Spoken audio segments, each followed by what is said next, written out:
भारत की पवित्र नगरी काशी को हिंदू धर्म में अत्यंत महत्वपूर्ण स्थान प्राप्त है।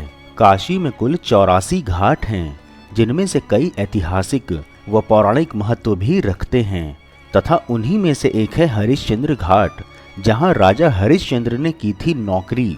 आज हम आपको इस वीडियो में हरिश्चंद्र घाट के इतिहास, महत्व व वर्तमान की जानकारी देंगे।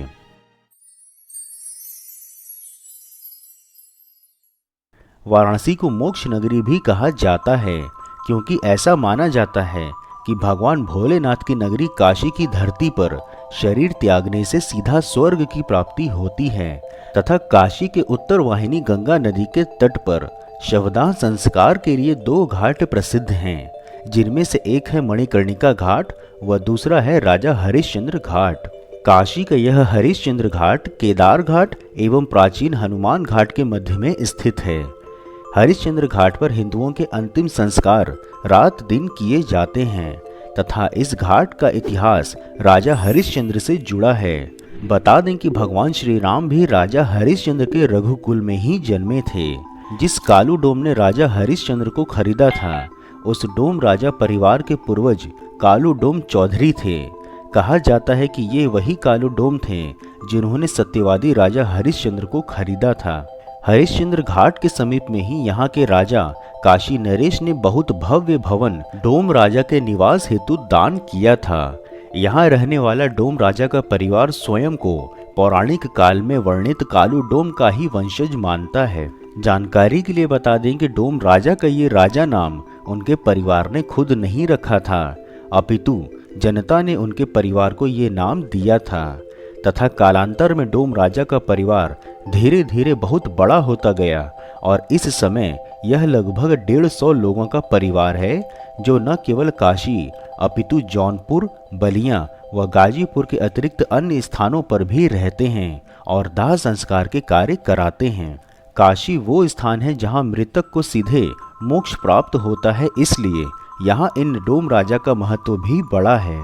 हरिश्चंद्र घाट पर चीता के अंतिम संस्कार हेतु सभी सामान जैसे लकड़ी, कफन, धूप, राल इत्यादि की समुचित व्यवस्था है। हरिश्चंद्र घाट पर ही राजा हरिश्चंद्र, पत्नी तारामती व उनके पुत्र रोहताश का भी बहुत पुराना मंदिर है। इसके साथ ही इस घाट पर एक बहुत पुराना शिव मंदिर भी है। इस मंदिर के बारे में बताया जाता है कि बाबा कालूराम और बाबा कीनाराम ने अघोर सिद्धि प्राप्त करने के लिए इसी मंदिर पर निशा आराधना की थी। बता दें कि कोरोना से मृत लोगों का अंतिम संस्कार हरिश्चंद्र घाट पर ही किया जा रहा है। यहाँ सीएनजी से भी शवदाह की सुविधा है। वाराणसी के अतिरिक्त अन्य जनपदों के लोग भी शव लेकर दाह संस्कार के लिए यहीं पहुँचते हैं। इसका कारण यह भी है कि सीएनजी से अंतिम संस्कार में कम खर्च तो आता ही है और वहीं वाहनों की घाट तक सुगम पहुंच भी इस घाट पर शवों की संख्या में वृद्धि कराती है। बता दें कि बीते बुधवार को 300 शवों का अंतिम संस्कार हुआ तथा सीएनजी शवदाह गृह के दोनों चैम्बर खराब हो जाने के कारण से स्थिति भयावह हो गई थी। लोग लकड़ियों से ही संस्कार करने पर विवश हो गए। इसके कारण से घाट पर दूर दूर तक चिताएं ही दिखती रहीं, जिसे कि कई मीडिया व चैनलों द्वारा इस स्थान के उसी दृश्य को प्रमुखता से प्रदर्शित किया गया, जो कि विदेशी मीडिया के फ्रंट पेज पर भी आया। हमारी सुझाव में हमें स्वयं को सकारात्मक रखने की आवश्यकता है, जो कि हमारे स्वास्थ्य को उत्तम बनाए रखने में भी सहायक सिद्ध होगा। आइए अब जानते हैं कि किस प्रकार से राजा हरिश्चंद्र के नाम से इस घाट का नाम पड़ा। मित्रों, जैसा कि हम सभी जानते हैं कि जब भी कभी सत्य की चर्चा होती है, तब तब राजा हरिश्चंद्र का नाम अवश्य ही लिया जाता है। सूर्यवंशी सत्यव्रत के पुत्र राजा हरिश्चंद्र सत्य का प्रतीक माने जाते हैं। सत्य के लिए इन्हें कई कष्ट सहने भी पड़े थे। सत्य बोलने और वचन पालन के लिए प्रसिद्ध राजा हरिश्चंद्र की प्रसिद्धि चारों ओर फैली हुई थी। इनकी पत्नी का नाम तारा था और पुत्र का नाम रोहित तथा राजा हरिश्चंद्र की प्रसिद्धि को देखते हुए ऋषि विश्वामित्र ने उनकी परीक्षा लेनी चाहिए। राजा हरिश्चंद्र जो एक बार प्रण कर लेते थे, उसे किसी भी कीमत पर पूरा करके ही छोड़ते थे। एक बार राजा हरिश्चंद्र ने सपने में देखा कि ऋषि विश्वामित्र को उन्होंने अपना सारा राजपाट दान में दे दिया है। अगले ही दिन जब विश्वामित्र उनके महल में आए तो राजा ने सपने की बात ऋषि को बताई और सारा राजपाट उन्हें दे दिया। और राजा अपने पूरे परिवार के साथ जब राजमहल से जा रहे थे तभी ऋषि विश्वामित्र ने राजा से स्वर्ण मुद्राएं दान में मांगी। तब राजा ने कहा कि वह राजकोष दान कर चुके हैं, जिस पर कि ऋषि ने कहा कि दान की गई चीजें वापस दान में नहीं दी जाती। तब राजा की पत्नी तारा ने अपने पुत्र को बेचकर स्वर्ण मुद्राएं प्राप्त की, परंतु वे भी पूरी नहीं हो पाईं। इसके पश्चात राजा हरिश्चंद्र ने खुद को भी बेच डाला और उनसे जो स्वर्ण मुद्राएं प्राप्त की उनको जाकर विश्वामित्र को दान में दे दी और अपनी मर्यादा को निभाया। राजा हरिश्चंद्र ने जहां खुद को बेचा था वह शमशान घाट चंडाल का था, जो कि अंतिम संस्कार का कार्य कराता था। एक दिन सर्प के काटने से राजा के पुत्र रोहित की मृत्यु हो गई और उनकी पत्नी तारा अपने पुत्र को लेकर शमशान घाट पहुंची, जहां उनका अंतिम संस्कार किया जा सके।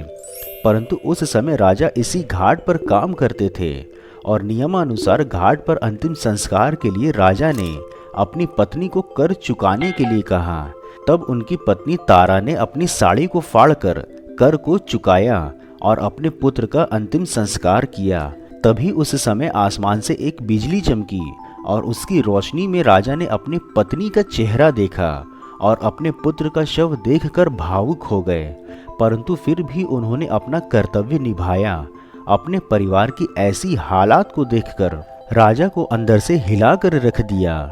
उस दिन एकादशी का व्रत भी था। राजा हरिश्चंद्र ने अपनी पत्नी तारा से कहा कि जिस सत्य की रक्षा के लिए हमने अपना राजपाट, महल और अपने परिवार को बेच दिया, आज उसी सत्य की रक्षा की घड़ी है।